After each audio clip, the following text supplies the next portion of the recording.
Toi, tu vas croire ça comment? Toi, tu ne connais que les RIB et puis les TVA, les taxes et les impôts. La vie n'est pas que finale. Le monde spirituel existe. Et il fallait casser ça.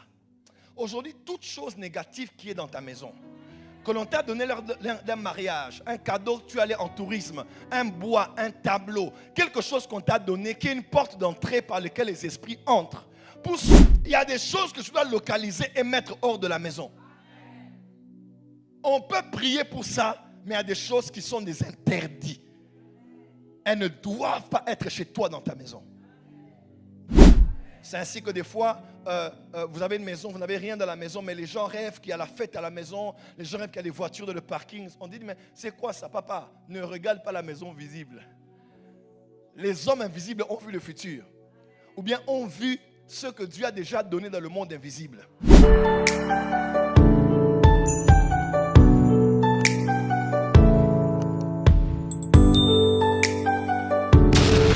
Où va l'argent?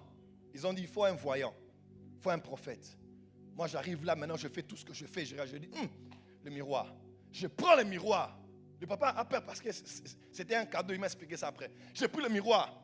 Il est prophète, j'ai pris. Boum! Bah! Il a été choqué parce que c'était un cadeau. Et j'ai dit, ce cadeau-là vient d'un cadeau de mariage. On te l'a donné. J'ai dit, les sorciers font quoi? Ils sont des sorciers. Ils vont dans le monde spirituel. Ils viennent chez toi à la maison. Ils s'incarnent en souris. Dans ta chambre. Mais ils passent par le miroir. Ils arrivent dans la maison comme souris. Ils vont vers le coffre-fort. Ils disparaissent. Ils entrent à l'intérieur. Ils redeviennent encore des animaux.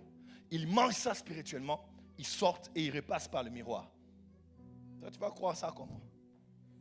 Toi, tu ne connais que les RIB et puis les TVA, les taxes et les impôts. La vie n'est pas que finale. Le monde spirituel existe. Et il fallait casser ça. Aujourd'hui, toute chose négative qui est dans ta maison, que l'on t'a donné lors d'un mariage, un cadeau, tu allais en tourisme, un bois, un tableau, quelque chose qu'on t'a donné, qui est une porte d'entrée par laquelle les esprits entrent, pour souiller, détruire ou fragiliser ta maison, je brûle cela ce soir au nom de Jésus. Il y a des choses que tu dois localiser et mettre hors de la maison. On peut prier pour ça, mais il y a des choses qui sont des interdits. Elles ne doivent pas être chez toi dans ta maison.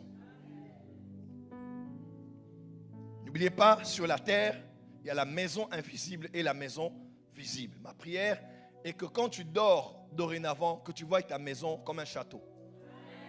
Que tu vois ta maison lumineuse. Que tu vois ta maison propre.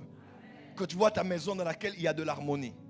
C'est ainsi que des fois, vous avez une maison, vous n'avez rien dans la maison, mais les gens rêvent qu'il y a la fête à la maison, les gens rêvent qu'il y a des voitures dans le parking. On dit, mais c'est quoi ça, papa? Ne regarde pas la maison visible. Les hommes invisibles ont vu le futur, ou bien ont vu ce que Dieu a déjà donné dans le monde invisible. Hey, je me rappelle d'une sœur comme ça, elle n'avait pas d'enfant. 4 ans ou 5 ans de mariage, je crois, pas d'enfant. Et j'ai rêvé, j'ai vu que dans leur maison, ils avaient la chambre des enfants peinte en rose. Et il y avait un bébé qui était là en train de jouer. De jouer, pas de dormir, de jouer. Le bébé déjà bougeait, alors qu'il n'y avait pas d'enfant. Il dit, mais prophète, c'est quoi? Dieu a révélé ce qui va se passer dans le monde futur. J'ai dit, ce n'est pas le futur. La bénédiction commence d'abord dans l'invisible. Donc, la bénédiction ne viendra pas, elle est là déjà. Maintenant, il faut qu'on fasse la transition, n'est-ce pas? C'est comme dans les transferts de Western Union. Hein? L'argent est déjà arrivé à Paris. L'argent n'est plus dans un pays quelconque. L'argent est déjà ici. Maintenant, c'est à nous de connaître les codes. Les codes de transaction et en présentant aussi notre identité. Comment? Afin de faire sortir ce qui est numérique, afin que tu le touches avec les mains. Ce soir, je viens avec mon identité de prophète et je viens avec le code du nom de Jésus-Christ. Que ce que tu as déjà reçu dans le monde invisible de Dieu devienne visible au nom de Jésus.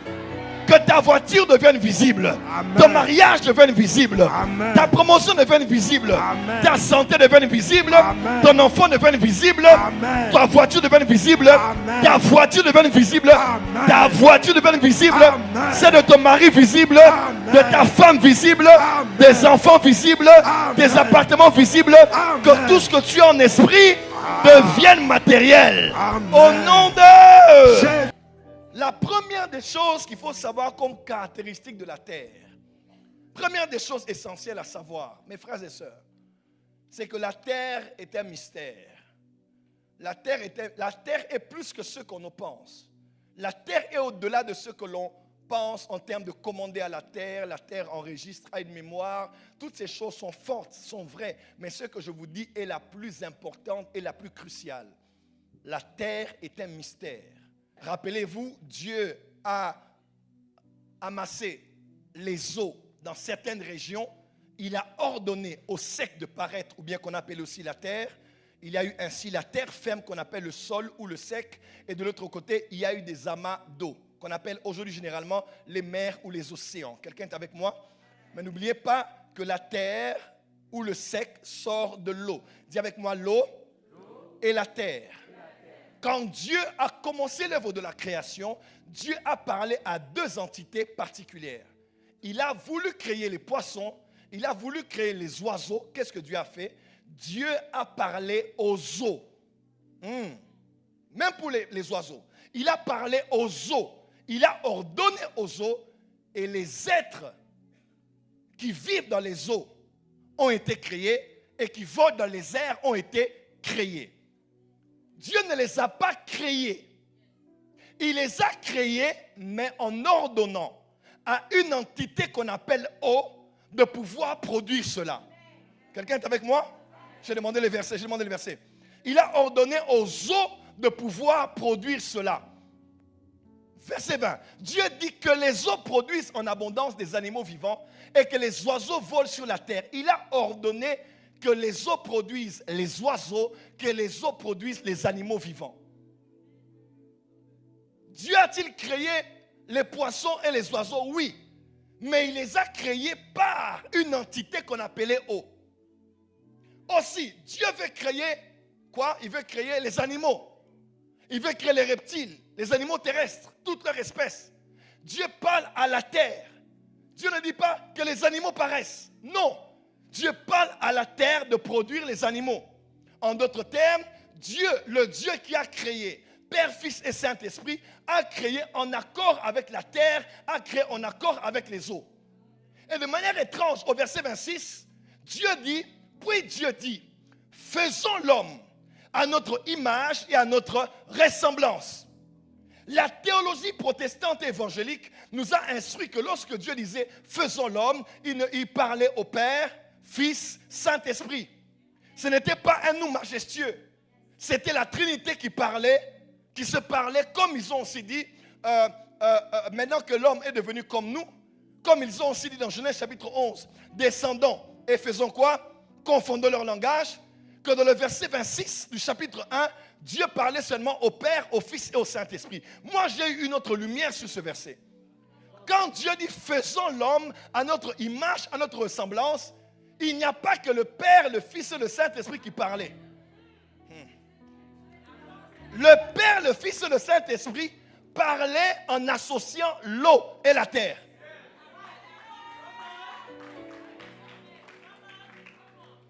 C'est logique. Il dit, puis Dieu dit, faisons l'homme.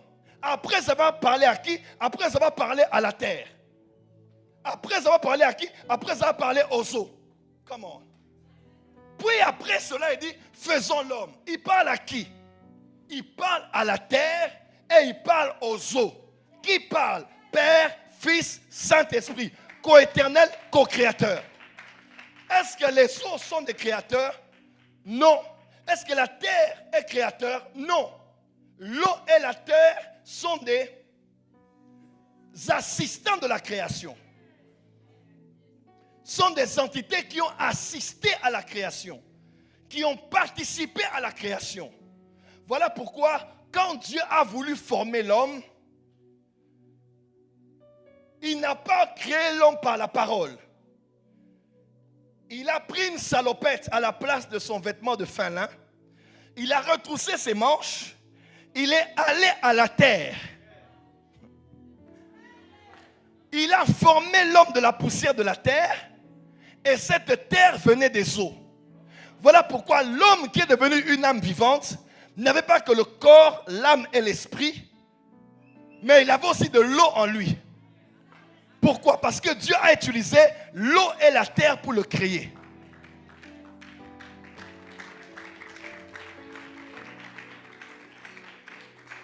Aïe, aïe, aïe, aïe, aïe, aïe, aïe. Dieu a créé avec la terre et avec l'eau. Il parlait aux eaux et à la terre. Et il a finalement parlé à l'une et à l'autre. Venez, on va maintenant faire l'homme. Voilà pourquoi l'homme est à l'image de l'eau. L'homme est aussi à l'image de la terre. Tu es poussière, tu retourneras à la poussière.